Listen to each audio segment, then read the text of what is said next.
What's up, guys? It's Matteo from Conquered Leads here, and this is the basics of cold email and what you need to know. So I want to break this down to 9 parts. We got setup, list building, scripts, deliverability, offers, follow-up, optimizing other areas. I don't want to become a spammer, and appointment setting. So first of all, what is cold email? It's basically outreach when you send an email to a potential customer who doesn't know you or your business. You can leverage AI and software to do this, and it's easy to reach decision makers of your ideal client.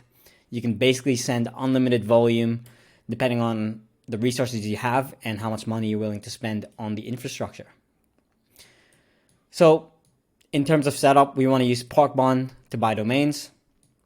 We want to use Outlook for email accounts, Smart Lead for sending emails, Apollo for lead scraping, Million Verifier for verifying the emails you scrape from Apollo. And then as a bonus, you want to use Go High Level for a CRM where you can track leads through a pipeline, know exactly where they are in the funnel, as well as they have other features like websites, landing pages, automations, calendars, etc. So the reason why we want to buy domains for cold email is because we don't want to send emails from our main domain.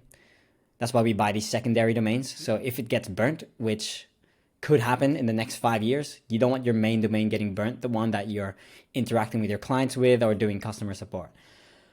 And obviously we want to buy emails through Outlook. It used to be Gmail, but they recently had an update where the deliverability sucks on Gmail now, so you want to go to Outlook. In terms of list building, you want to use Apollo.io to get these 5 categories: location, job title, industry, technologies used, number of employees, and keywords as a bonus. And once you export a list through Apollo, you want to verify that through Million Verifier. So basically what you're doing is defining your ideal client profile through these filters, and then going to Apollo and filtering out through these filters, getting a list of your ideal clients so that you can go ahead and email them. But Apollo isn't 100% valid and verified, so that's why you want to use a secondary tool like Million Verifier to get it verified.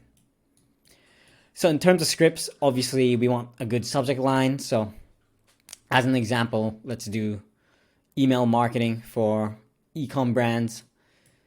Good subject line would just be, pretty general, something like quick question or first name thoughts or had a question for company name, anything like that. Just intrigues curiosity and gets the prospects to open the email. I wouldn't think too hard about this because it's pretty simple, and that's not what really moves the needle forward. It's your actual script. So you want an opening line. Try and make it personalized if possible. Something like came across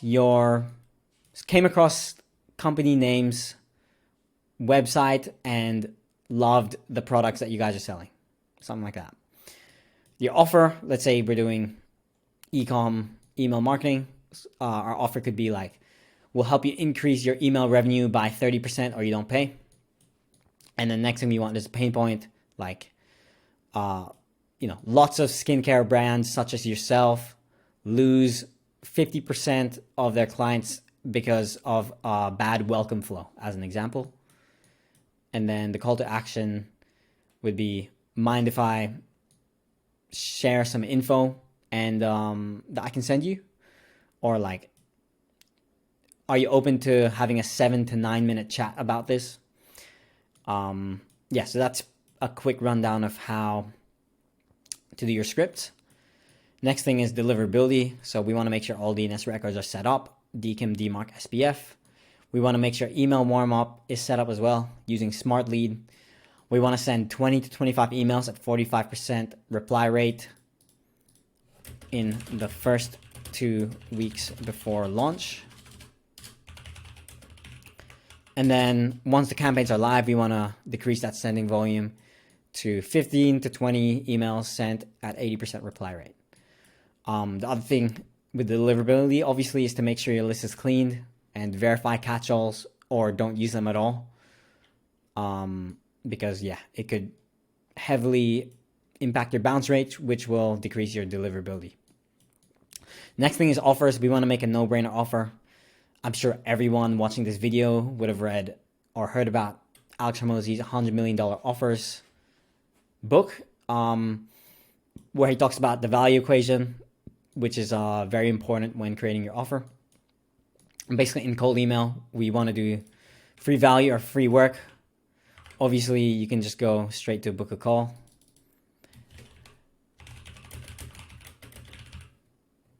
After pitching offer. But it's you're not going to get the as good results as giving free value or doing free work. So with the free value, you can send over VSL, a case study, or other lead magnets as your offer in the actual cold email itself. Obviously free work would be the highest leverage and the hardest to say no to. So for example, if you're an email marketing agency, you could say something like, yeah, we'll increase your revenue by 50%, or you don't pay. Is it cool if I write you a 5-sequence welcome flow just to see what we're made of, as an example? More likely for people to say yes than, do you want to book a call with me, right? And in terms of follow-ups, we just want quick replies, ideally less than 5 minutes. Because speed to lead is key. And we want to follow up until we get a yes or no, because if someone shows some sort of interest, you then want to push them down the funnel, whether that's giving them free value, free work, or booking a call. And if they showed initial interest, you don't want to take an L by not messaging him. Keep following up till you get a yes or no. And a good way to do this is using automated subsequences in Smart Lead. Basically, it's like sending a new campaign based on certain replies. So, in terms of not wanting to become a spammer, cold email is completely legal in the US and many countries in the world. It is the oldest form of outreach in the online space. People have been cold emailing for decades. And yeah, cold email is a numbers game. So inevitably, you're going to get people who call you spammers and mark you as spam, even if your offer is really good and it's completely legal. That's just the game. But yeah, you're going to increase your chance of getting the best results through cold email by just increasing volume and sending more emails. It's as simple as that. There's no such thing as luck in cold emailing.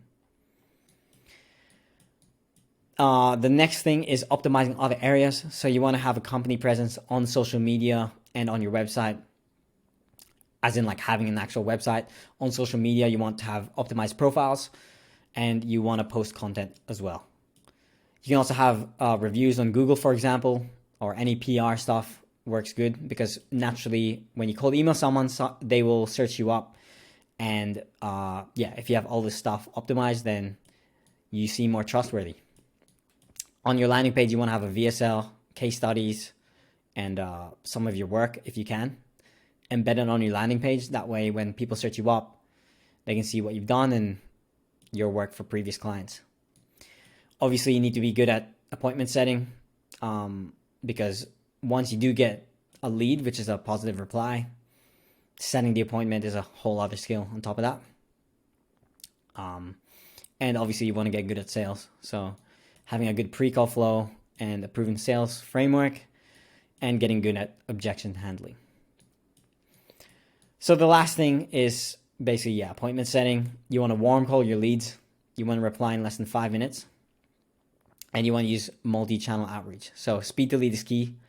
Replying in less than 5 minutes is, obviously we talked about subsequences before, but if you're warm calling, you want to do that ASAP, as soon as you get the positive reply. And in terms of multi-channel outreach, you want to, if they're not responding on email, you can message them on LinkedIn, Instagram, Facebook, Twitter. Make sure that you're in their face. Obviously, you don't want to spam them too much, but, send a message every day or two until you get a reply. So yeah, this is a pretty quick video. Touched a lot about the basics here. I didn't go in depth. I've made a few videos already covering some of these topics in depth, and I will do the rest as I post more videos. So yeah, that's basically it. Hope you guys found it valuable. Thanks.